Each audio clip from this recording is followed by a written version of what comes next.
तो हेलो बच्चों, आज हम सबसे इम्पोर्टेंट सबसे मज़ेदार टॉपिक पढ़ने वाले हैं। वैसे कई लोग इसे कहते हैं कि बोरिंग है, हिस्ट्री जैसा है, समझ में नहीं आएगा। तो मैं समझता हूँ कि अगर कोई मैथ का टीचर ये कहे कि केमिस्ट्री बोरिंग है तो मैं एक बार मान भी सकता हूँ।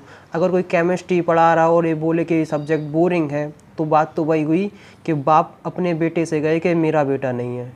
अरे भाई, जब तुम केमिस्ट्री पढ़ा रहे हो तो इतनी इंटरेस्टिंग होनी चाहिए, इतनी अच्छी तरीके से पढ़ाना चाहिए कि बोरिंग लगे ही ना। तो जो कोई कुछ भी कहता अपन को उससे मतलब नहीं है, लेकिन अपन अपना स्टार्ट करते हैं। वो काफ़ी ज़्यादा इम्पोर्टेंट है, तो हम लोग उस पर बात करते हैं। आज जो पढ़ने वाले हैं वो है बिहेवियर ऑफ रियल गैस या deviation from ideal gas behaviour. बहुत इंटरेस्टिंग है। जो लोग बोलते हैं ना कि केमिस्ट्री बोरिंग है या फिर ये टॉपिक बोरिंग है, तो उनकी दो ही कंडीशन होती हैं। या फिर उन्हें पढ़ाना नहीं आता है, अगर पढ़ाएंगे तो बीच में छोड़ के चले जाएंगे। तो दूसरे लोगों पर गौर नहीं करना है, अपन अपना आप चलते हैं। तो क्या है बिहेवियर? तुम आखिरी में ये कहोगे कि इसमें कुछ भी रटने वाला ना था, कुछ भी रियल गैसेस। अभी तक हम जितनी भी कहानी पढ़ते आए हैं, चाहे PV इक्वल टू NRT हो, चाहे तुम कोई भी लॉ हो, जितने भी लॉ पढ़ते आए हो, सब किसके लिए पढ़े हो? आइडियल गैस के लिए। अब तुम कहोगे भैया आइडियल गैस के लिए पढ़े हैं, और एक बात बताओ दूँ, आइडियल नाम की कोई चीज़ होती ही नहीं है। मतलब आइडियल गैस का आइडियल नाम ही कोई चीज़ नहीं होता है। तुम कहोगे अरे भैया इतने लेक्चर पढ़ा दिए हैं, अब कह रहा आइडियल नाम की कोई चीज़ नहीं होती, इतने लेक्चर का ख़राब हुए। नहीं बेटा, बात ऐसी होती है कि आइडियल को इसलिए पढ़ना पड़ता है, हाइपोथेटिकल है, मतलब अपनी इमेजिनेशन बनाई से गई है कि हाँ ऐसे होता तो ऐसा होगा, ऐसा होता ऐसा होता है, लेकिन रियल लाइफ में ऐसा नहीं होता। आइडियल गैस इसलिए पढ़ी ताकि उसको हम रियल लाइफ में कुछ ना कुछ समझ सकें। मतलब अगर तुम आइडियल गैस में कुछ चेंजेस कर दोगे तो तुम्हारी रियल बन जाएगी कि नहीं। जैसे तुम भी कुछ बहुत चीज़ें सोचते हो कि हम ऐसा करेंगे, हम वैसा करेंगे। जैसे अगर तुम्हारी बंदी हो, तुम हो, तुम्हारी बंदी है, मतलब गर्लफ्रेंड है तुम्हारी है, तुम क्या सोचते हो कि इसके साथ हम जब गोवा घूमने जाएंगे, कहाँ जाएंगे? गोवा घूमने जाएंगे, तो कुछ ऐसा सिस्टम होगा, ऐसा, मतलब सब कुछ सोचते रहते हो। लेकिन जब गोवा पहुंचते हो तो असलियत तुम्हें भी पता रहती है कि क्या होता और क्या नहीं। मतलब तुम्हारे अरमान चकनाचूर हो जाते हैं। ऐसे ही आइडियल गैस की कंडीशन। आइडियल मतलब जो तुमने सोचा है, और रियल मतलब जो होना है। समझ रहे ना? गोवा जाने का प्लान तुमने क्या सोचा था, क्या सपने देखे थे, ओहो बीच पे जाएंगे, वो सब धरा धरा रह जाता है। इसलिए इस पर थोड़ा इतना समझो। वैसे 11th क्लास के बच्चे तो बीच क्या, अभी तुम अपना नीट एग्ज़ाम करो, IIT एग्ज़ाम करो, जो एग्ज़ाम है वो ज़्यादा क्लियर करो, उसमें ज़्यादा मज़ा आएगा। तो चलो बच्चा लोग अपन बात करते हैं कि real gas, ideal gas. Ideal gas जितने भी दुख अपन लॉ पढ़े, मतलब हमने बॉयल्स पढ़ा, चार्ल्स पढ़े, अवोगाड्रो पढ़े, ये तीनों लॉ, जो तीनों लॉ को वैलिड करे उसको हम बोलते हैं, क्या बोलते हैं? Ideal gas. मतलब जो तीनों लॉ को, या फिर हम डायरेक्ट बोलते हैं PV इक्वल टू NRT, जिस में वैलिड हो जाए वो क्या होती है? Ideal gas.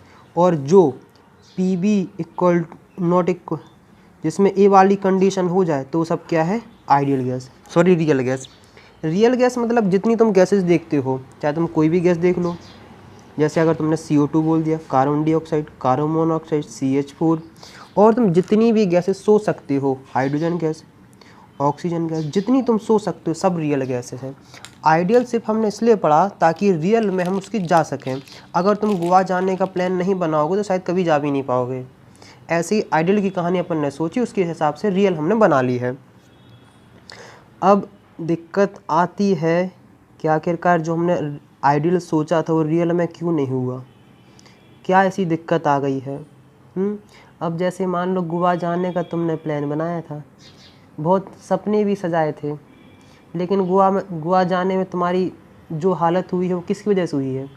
शायद तुम्हारी गर्लफ्रेंड का उस वैसा मूड ना हो, मूड ख़राब हो, तबीयत ख़राब हो, तो सारा धरा का धरा रह जाता ना प्लान। जैसे मान लो तुम कहीं घूमने के लिए प्लान बनाते हो, जैसे मान लो तुम पिकनिक मनाने जा रहे हो, कहीं हिल स्टेशन कहीं भी जा रहे हो पिकनिक मनाने के लिए, पार्क मार्क में, अगर मान लो बारिश हो जाए, ये बारिश तो अपन ने सोची भी नहीं थी, कितनी तेज़ बारिश भी हो जाएगी, या फिर तूफ़ान आ जाए, ये सब कुछ ना कुछ कंडीशन है, वेरिएशन है, इन्हीं की वजह से अपन तुमने क्यों जब तुम पिकनिक मनाने के लिए जाने वाले थे तुमने तो ये सोचा भी नहीं था कि रेन हो जाएगी।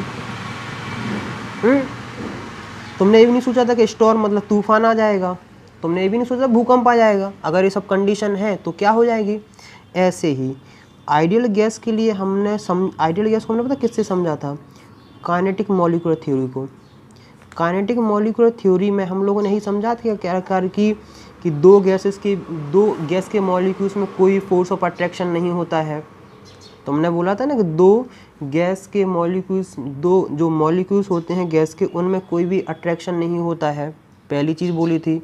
दूसरी चीज़ तुमने बोली तो गैस के मॉलिक्यूल्स हैं उनका इन्हीं दो कामों ने तुम्हारा काम कर दिया सत्यानाश।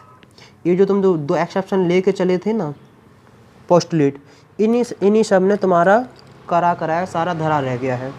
मतलब कि अगर तुम पिकनिक मनाने गए और बारिश आ जाए और तूफ़ान आ जाए तो मतलब इनने तुम्हारी पिकनिक की ख़राब कर दी कि नहीं, पूरी बैंड बजा दी कि नहीं।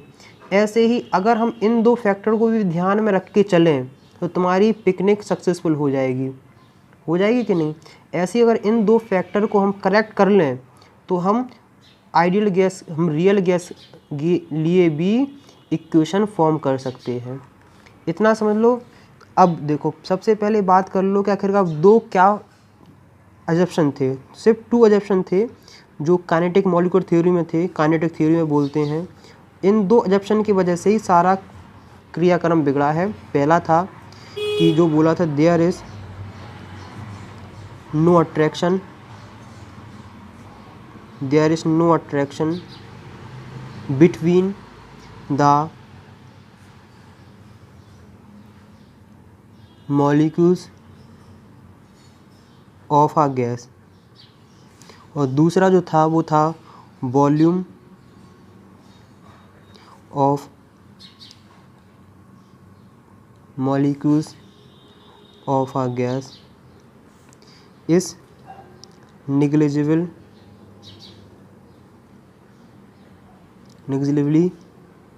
Small in comparison to the space occupied by the gas. मतलब इतना स्मॉल, इतना ही बहुत है। वैसे जनरली पता है मैं समझाने पे ज़्यादा जोर देता हूँ। अगर तुम्हें कोई ढंग का एग्ज़ाम निकालना है ना तो ये रटने वाली कहानी छोड़ दो कि नोट्स बना रहे हैं, बैठ के बना ही रहे हैं नोट्स। देखो जितना मैं लिखूंगा उतने में कई ज़्यादा समझा सकता हूँ। नोट्स बनवाने पे गौर करूँ या फिर तुम लोगों को समझाने पे गौर करूँ। मैं समझाने पे ज़्यादा गौर करता हूँ क्योंकि नोट्स बनाने के लिए एक ग्रुप है हमारा, लिंक डिस्क्रिप्शन में मिल जाएगी। वहाँ तुम्हें आईआईटी लेवल तक के क्वेश्चन मिलते हैं, आईआईटी एडवांस तक के। रोज़ डिस्कशन होता है, ग्रुप डिस्कशन होता है, सारे क्वेश्चन सॉल्व कराए जाते हैं, वहाँ तुम्हें नोट्स प्रोवाइड किए जाते हैं। वो उस ग्रुप के लिए यहाँ जो बनाया है इसलिए ताकि तुम ढंग से समझ सको। आखिरकार तुम्हें फील आना चाहिए कि तुम पढ़ के आ रहे हो। आखिरकार मतलब इन दो में हम करेक्शन कर लें तो हम इनका देख सकते हैं कि हम इक्वेशन सही कर लेंगे। अब देखो गैस के जो मॉलिक्यूल्स होते हैं उनमें फोर्स तो होता है अट्रैक्शन। कौन सा फोर्स होता है, इंटरमॉलिक्यूलर फोर्स, जो हम पहले पढ़ाए थे, इंटरमॉलिक्यूलर फोर्स। या फिर इसमें तुमने एक समझा होगा कि डिस्पर्सन, लंदन, ये सब डाइपोल फोर्स, इतने सारे तुम पढ़े थे ना, वो सब उसी के पार्ट है। जैसे अगर मान लो तुम कोई कंटेनर है, इसमें वाटर वेपर है, मतलब H2O मॉलिक्यूल्स हैं। मतलब क्या है, H2O मॉलिक्यूल्स हैं। अब तुम जानते हो कि H2O के मॉलिक्यूल्स के बीच में एक फोर्स होता है। कौन सा होता है, जैसे तुम बोलते हो हाइड्रोजन बॉन्डिंग एक इंटरमॉलिक्यूलर फोर्स ही तो है। समझ रहे हैं कि मतलब तो आखिरकार इसके बारे में वैन डर वाल ने इसकी करेक्शन किया, इसलिए इसका नाम रखा गया वैन डर वाल इक्वेशन। तो अब हमारे दिमाग में क्या आ रहा है कि वैन डर वाल इक्वेशन, तो हमें वैन डर वाल इक्वेशन पढ़ना है। उससे पहले हम जरा ग्राफ देख लेते हैं। 2 ग्राफ काफ़ी प्रचलित हैं, दोनों ग्राफ हम अच्छे से देखेंगे क्योंकि ग्राफ समझना थोड़ा बच्चों के लिए, तुम लोगों के लिए थोड़ा कठिन होता है और ग्राफ ज़्यादा कुछ कहता है। जैसे मान लो ये रियल गैस है, इसका है, आइडियल गैस के लिए है। मतलब जो गैस आइडियल होगी, जैसे हम 2 कंडीशन बता रहे हैं, बहुत ध्यान से समझना बच्चों लोग। जैसे अगर मान लो हाइड्रोजन क्या है, अगर मान लो हमने CH4 मीथेन आइडियल है, क्या है, आइडियल है, तो ये मान लो ये प्रेशर का है, ये है PV का ग्राफ। ये प्रेशर का, ये पीवी का ग्राफ है।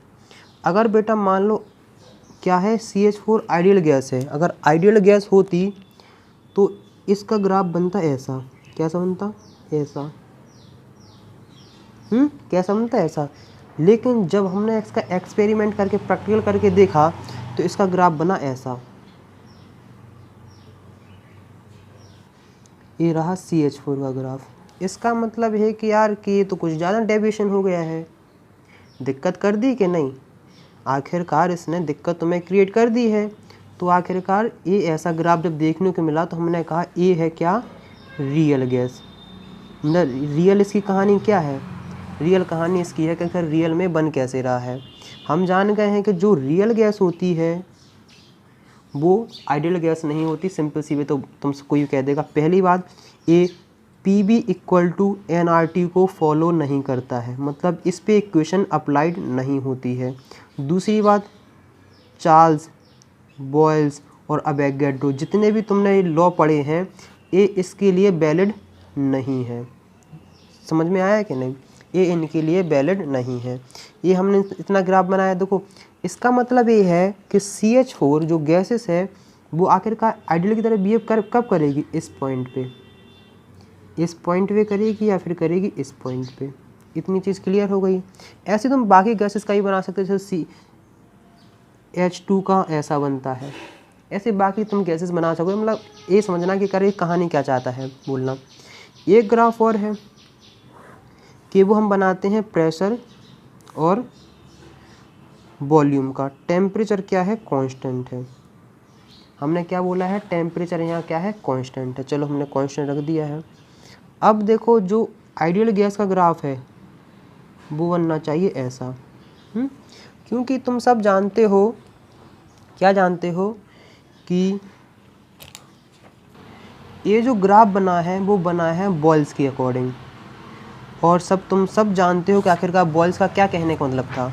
बॉयल्स ने यही कहा था कि नहीं, कि pressure is inversely proportional to volume if temperature is constant. अगर टेम्परेचर कांस्टेंट होता है, क्या होता है? अगर टेम्परेचर कांस्टेंट होता है तो pressure is inversely proportional to volume. हमने देखा ये किसका बनाया ग्राफ? हमने बनाया रियल का, सॉरी आइडियल गैस का हमने बना लिया है। हमने मान लो कोई भी एक गैस ले ली है, मान लो हमने CH4 ले ली है। बेटा बच्चा लोग देखो, यहाँ एक प्रेशर का है, यहाँ PV है। कंफ्यूज मत होना, नहीं तो गलती कर दो। क्या कर दो ऐसे। तो हमने अब किसका बनाया? हमने बनाया है CH4, मतलब कोई रियल गैस का बनाया। तो हमने ऐसे देखा कि यार ये कुछ ऐसा ग्राफ देखने को मिला, मतलब ये क्या है? ये रियल गैस का है। आखिरकार इतने में इनका डेविएशन हो गया कि नहीं? यहाँ भी इतना डेविएशन हो गया, मतलब सिर्फ इस पॉइंट पे, मतलब इतने प्रेशर पे और इतने वॉल्यूम पे ये रियल गैस आइडियल गैस की तरह बिहेव करती है। और टेम्परेचर रखा हमने क्या? कांस्टेंट। ये किसके अकॉर्डिंग पढ़ा हमने? बॉयल्स के अकॉर्डिंग। तो बॉयल्स के अकॉर्डिंग पढ़ा है, इसलिए अब देखो तुम क्या बोलते हैं? टेम्परेचर कांस्टेंट है, इस ग्राफ को बोलते हैं आइसोथर्मल। हमने जब बॉयल्स पढ़ाया था तब हमने बहुत अच्छे से समझाया कि आइसोथर्मल मतलब जिसमें टेम्परेचर क्या हो?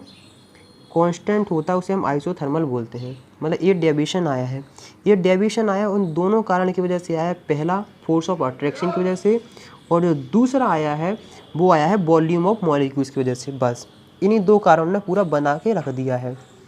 अब इन दो में आखिरकार करेक्शन किसने किया? इन दो में करेक्शन लाया है, वो लाया है वंडर वाल ने। क्या लाया है? वंडर वाल ने इनमें करेक्शन किया है और इन्होंने एक इक्वेशन बनाई है। इस चीज़ को समझने के लिए इक्वेशन हम लिख देते हैं P + AN²/B² और B - NB = nRT। इक्वेशन है काफ़ी अच्छी है। अब इसको मैं धीमे धीमे सारा समझाता हूँ। तो अगले पेज पे पलटते हैं। इस चीज़ को बहुत अच्छे से समझना और उन लोगों पे गौर मत करना जो केमिस्ट्री पढ़ा भी रहे हैं, वीडियो लेक्चर डाल भी रहे हैं, बोल रहे हैं कि केमिस्ट्री बोरिंग है, हिस्ट्री जैसी है। तो उन लोगों से कहो कि सर भैया पहले आप अच्छे से पढ़ लो फिर हम लोगों को पढ़ाना, क्यों फालतू हम लोग को टाइम वेस्ट और कॉन्सेप्ट ख़राब कर रहे हो। बेटा एक चीज़ हमेशा याद रखना कि जो भी तुम सब्जेक्ट टॉपिक पहली बार पढ़ रहे हो उसे किसी अच्छी जगह से पढ़ना जिससे उस पर अच्छी कमांड हो। ये ऐसा नहीं कि कोई पढ़ा रहा है यूट्यूब पे तो कोई वीडियो अपलोड कर देता है, लेकिन सबसे पहले देखो वैलिड कौन सी है। हमारा टारगेट रहता है कि आईआईटी के क्वेश्चन सॉल्व होने चाहिए, और हमारे यहाँ जिसके 10th क्लास में 60% आए हैं ना, वो भी आईआईटी एडवांस के क्वेश्चन सॉल्व करता है। इतने कॉन्सेप्ट क्लियर करके चल रहे हैं। कहानी जैसी लगती है मेरी, लेकिन बहुत काम की है। ये कोई कंटेनर से, मतलब तुम्हारे घर का सिलेंडर है, मतलब गैस की टंकी है, इसमें मॉलिक्यूल्स हैं।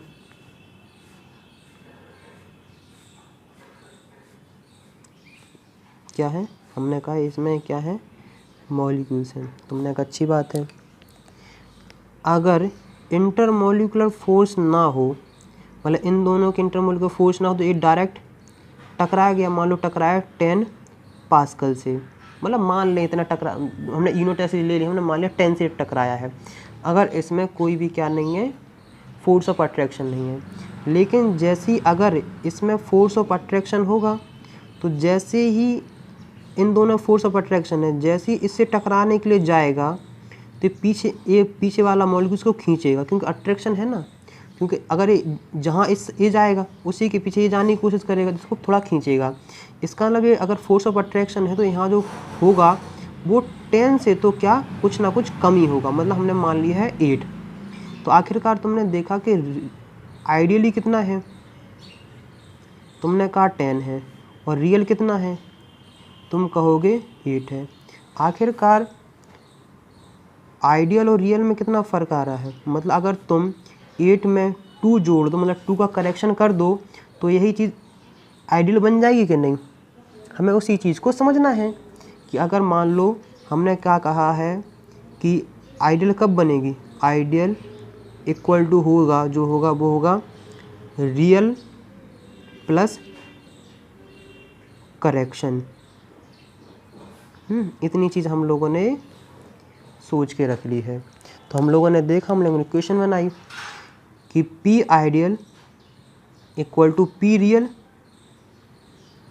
और जो हमने देखा वो देखा an square upon B square. ये जो है ए, वो वंडर वाल कांस्टेंट है।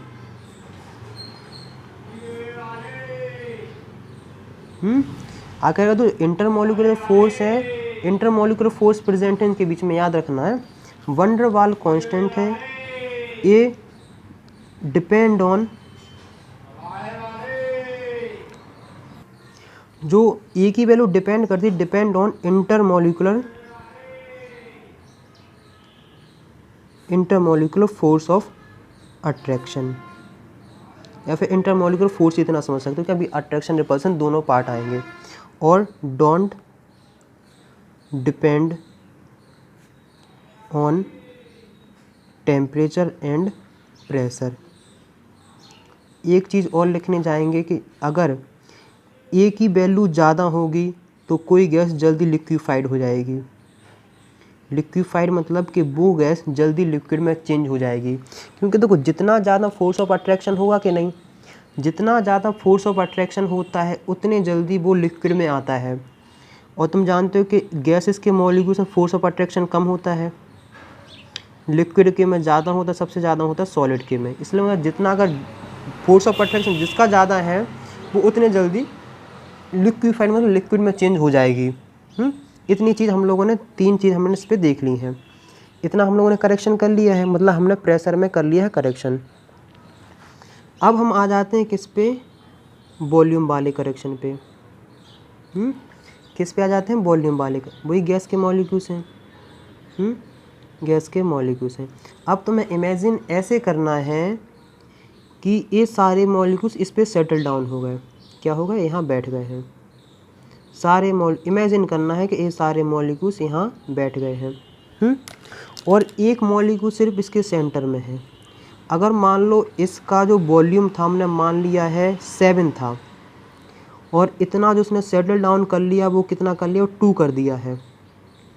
कितना कर दिया है, 2 कर दिया है। तो आखिरकार तुम्हारे दिमाग में आया होगा कि इस मॉलिक्यूल्स के लिए आखिरकार कितना वॉल्यूम बचा है। तुम कहोगे 7 - 2 = 5। यही सेम टू सेम अपन को किस में करनी है, इस गैस में करनी है। हमारे पास टोटल वॉल्यूम कितना है, B। और अगर हम गैस का वॉल्यूम इसमें से क्या कर दें माइनस, तो हमारे पास फाइनल वॉल्यूम आ जाएगा कि नहीं। तो वही हम करना है, जो करेक्शन किया गया है कि बी मतलब फाइनल वॉल्यूम जो था बी माइनस एन बी। अब तुम्हारे दिमाग में फिर कई क्वेश्चन आ रहे होंगे, आखिरकार बी क्या है। देखो एन, चाहे तुम कोई भी क्वेश्चन लो, एन जो है वो है number of moles of gases. ये तो आराम से निकाल सकते हैं, n equal to mass upon molar mass, ये तो आसान है। अब तुम्हारे दिमाग में आ रहा होगा कि भैया शायद ये बी क्या है। ये जो बी तुम्हारे दिमाग में आ रहा वो होगा क्या, तुम सोच रहे हो कि जो मॉलिक्यूल्स का साइज़ है। देखो मॉलिक्यूल्स का ये साइज़ नहीं है, पहली बात एक प्रकार का क्या है कांस्टेंट है, वन डर वाल कांस्टेंट, ये डिपेंड करता है साइज ऑफ मॉलिक्यूल्स। किस पे डिपेंड करता है, साइज ऑफ मॉलिक्यूल्स पे। और दूसरी बात है कि डोंट डिपेंड ऑन, देखो पहली बात है इतना याद रखो कि साइज ऑफ मॉलिक्यूल्स पे इसकी डिपेंडेंसी हमें देखने को मिलती है, ये काफ़ी इंटरेस्टिंग है। तो इसका मतलब ये है कि अगर हम ये देख लें कि हमने प्रेशर में करेक्शन किया तो इतना आया है, और हमने वॉल्यूम में करेक्शन किया वो हमने एन बी देख लिया है, और वो इक्वल हो गया है एन आर टी के बराबर। देखो पी प्रेशर है,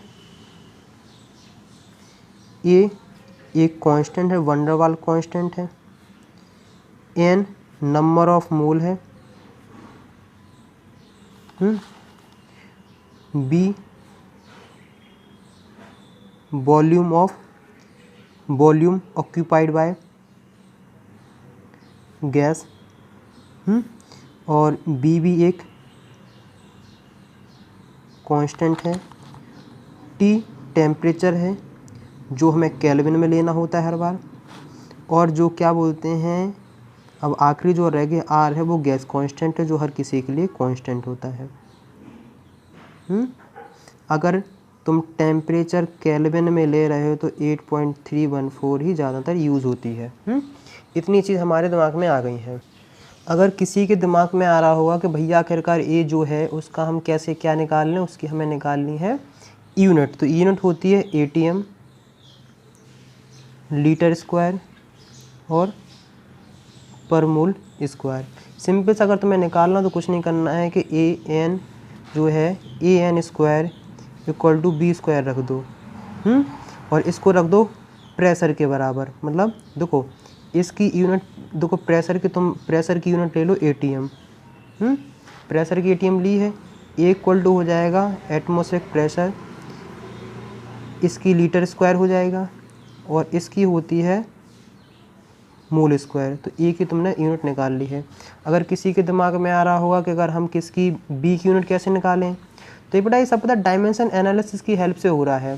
तो देखो जो एन बी है उसको तुम क्या रख दो, उसको रख दो तुम लीटर के बराबर, क्योंकि वॉल्यूम लीटर में ही हम मेज़र कर रहे हैं, लीटर के बराबर लिख दो या फिर मीटर क्यूब, जिसको तुम्हें इसमें लिखना हो। तो आखिरकार जो बी की होगी तो होगी लीटर पर मोल या फिर होगी मीटर क्यूब पर मोल। सिंपल सा है, कोई बड़ी बात नहीं है इसमें, तुम्हें ज़्यादा दिमाग नहीं लगाना है। डायमेंशन एनालिसिस जो पढ़े हो फिजिक्स में उसी की हेल्प से सारी चीज़ें हो जाएंगी। ये यूनिट निकालना कोई बड़ी कठिन बात नहीं होती है। तो हमें सबसे पहले समझना है कि हमारे पास क्या है फैक्टर तुम्हें देखने को मिल गए हैं। अब जो आता है एक टर्म आता है उसका नाम है कंप्रेसिबिलिटी फैक्टर। क्या है कंप्रेसिबिलिटी, क्या है कंप्रेसिबिलिटी फैक्टर, जिसको कई लोग जेड भी बोलते हैं। ये काफ़ी इंटरेस्टिंग और ज़्यादा कंफ्यूज होते हैं बच्चे, लेकिन बहुत इंटरेस्टिंग है। जो बोलता है ना कि बच्चे इसे रट लो, ये बोरिंग है, ये पकाऊ है, तो मैं उनसे एक बात कहता हूँ कि रटता गधा है, रटाता सुपर गधा है। अगर जैसे लगता है कि सब्जेक्ट बहुत बोरिंग है तो उसे वो चीज़ छोड़ देनी चाहिए। अगर नहीं है भैया तुम्हारी बस की तो बच्चों का फ्यूचर बर्बाद मत करो। इतनी चीज़ हम लोग जान चुके हैं कि कंप्रेसिबिलिटी फैक्टर के बारे हम लोग पढ़ने वाले हैं। यहाँ तक शायद तुम्हारे दिमाग में कोई भी कन्फ्यूजन नहीं आई होगी।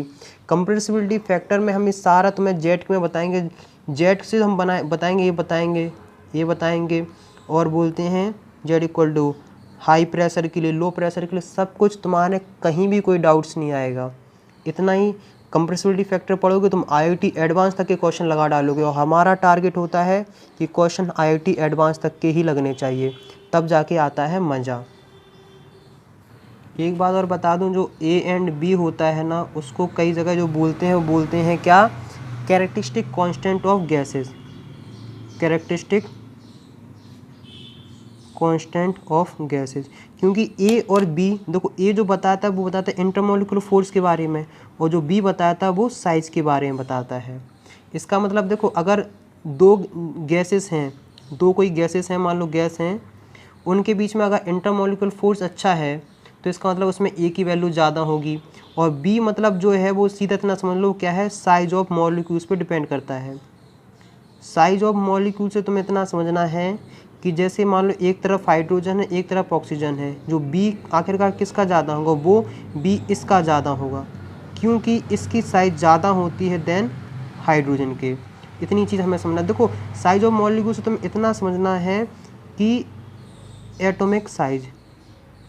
एटॉमिक साइज या रेडियस, मतलब ब्रॉड, देखो एग्जैक्ट इतना नहीं होता, एक प्रकार कांस्टेंट है, ब्रॉडली समझना है कि अगर इससे हमें क्या समझना है, हमें इसके दिमाग में जब भी वर्ड आए तो क्या लाना है, वो साइज ऑफ मॉलिक्यूल्स के बारे में। इतनी चीज़ तुम्हारी क्लियर होनी चाहिए, तुम्हें इसमें ज़्यादा मज़ा आना चाहिए, और ज़्यादा बेहतरीन तरीके से तुम्हारे हाथ में सॉल्व हो जाएगा। अगर फिर भी किसी कोई डाउट्स आए तो ग्रुप में मैसेज कर देना, सारे बिल्कुल कॉन्सेप्ट क्लियर कर देगा। अब जो अगला टॉपिक है वो कंप्रेसिबिलिटी फैक्टर, काफ़ी इंटरेस्टिंग है। एडवांस में सबसे ज़्यादा इस पर, एडवांस में ज़्यादातर क्वेश्चन आते हैं इसी पे, और ये बहुत चीज़ घुमाता है। इसके समझने के लिए सबसे पहले तुम्हें वंडर वाल इक्वेशन जो है वो तुम्हें अच्छे से समझना चाहिए। वंडर वाल जो इक्वेशन है उसको पहले अच्छे से समझो। बिहेवियर ऑफ गैसेस हम समझा चुके हैं, आखिरकार कैसे क्या डेविएशन हो रहा है। अब जो हम देखने वाले हैं वो कंप्रेसिबिलिटी फैक्टर, इसे लोग जेड बोलते हैं, उसके बारे में डिटेल में बात करेंगे।